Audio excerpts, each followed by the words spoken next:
Viewers, এই ফোনটা ব্যবহার করার পরে আমি যে প্রবলেমগুলো ফেস করতেছি সেগুলো আপনাদেরকে বলবো। আপনারা অবশ্যই এগুলো বিবেচনা করবেন। প্রথম সমস্যা হলো এই যে ক্যামেরাটা, মানে আপনি যখন ফোনটা ব্যবহার করবেন এভাবেই তো আপনি ফোনটা ধরবেন, আপনার অজান্তে এই আঙ্গুলটা বারবার এই যে ক্যামেরা লেন্সের উপরে কিন্তু স্পর্শ করবে। মানে আপনি অজান্তেই কিন্তু অটোমেটিক এখানে স্পর্শ হয়ে যাবে। মানে আপনি তো মোবাইলটা এইভাবে কখনোই ধরবেন না, এভাবে ধরে তো কখনো মোবাইল চালানো যায় না।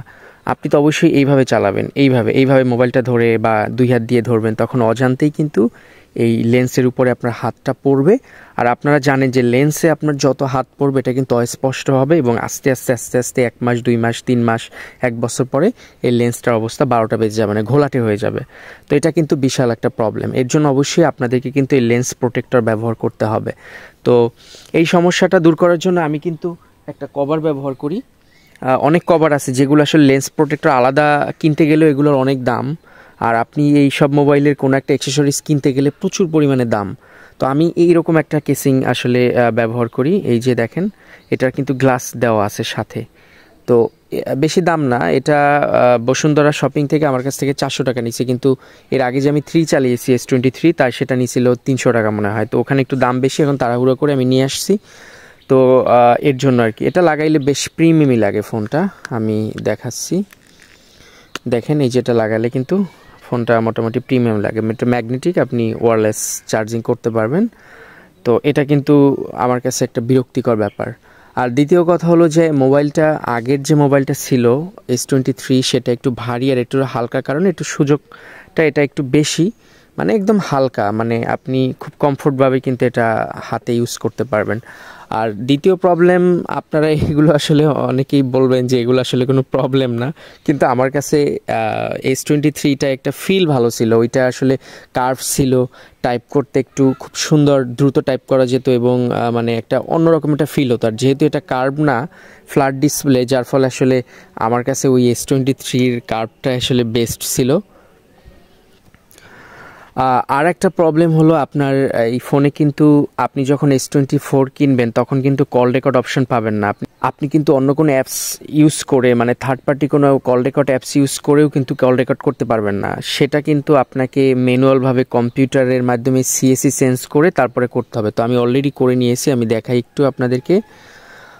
এই যে দেখুন, সেটিংয়ে যদি যাই, এখানে কিন্তু আমার কল রেকর্ড অপশন আছে। এই যে অটোমেটিক কল রেকর্ড হয়ে যাবে, এই অপশনটা আমি করে নিয়েছি।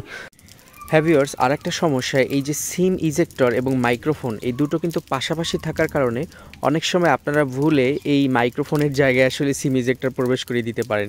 সেই ক্ষেত্রে কিন্তু মোবাইলের অনেক ক্ষতি হবে। আর এই যে টাইটেনিয়াম বডি, মানে আগে S23-তে তো স্টিল বডি ছিল, আর এই টাইটেনিয়ামের বডি, এই কালারটা আসলে কতদিন থাকবে আমার আসলে জানা নেই। কারণ আমি যখন মোবাইলটা নতুন কিনি তখন আমার অ্যাক্সিডেন্টলি একটা গ্লাসে মোবাইলটা আসলে বাড়ি খেয়েছে, তখন এই যে দেখেন আমার এখানে স্ক্র্যাচ পড়ে গেছে। এই যে আপনারা দেখতে পাচ্ছেন কিনা জানি না, এই যে দেখেন, মানে হালকা একটু ঘষা খাইছে, এতেই মনে করেন যে এই সাইডে এই অবস্থা হয়ে গেছে। এই যে দেখেন, এই দেখছেন, এই যে খোঁচকা খোঁচকা পড়ে গেছে। স্টিল বডি হলে কিন্তু এই জিনিসটা হতো না। তো টাইটেনিয়ামে হালকা, কিন্তু এই যে কালারটা কতদিন থাকবে এটা আসলে আমার জানা নেই। যেহেতু একটু হালকা বাড়িতেই এটা স্ক্র্যাচ পড়ে গেছে, কালার উঠে গেছে। সো এটা সাবধানে থাকবেন, মোবাইল কখনো আসলে এইভাবে করবেন না, তাহলে কিন্তু অনেক প্রবলেম।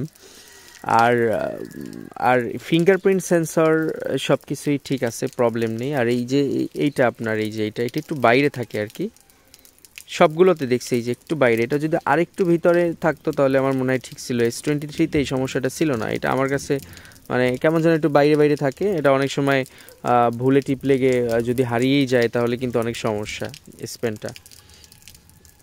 তো এইটা আসলে আরেকটু ভিতরে থাকা উচিত ছিল, মানে S23-তে এই সমস্যাটা ছিল না।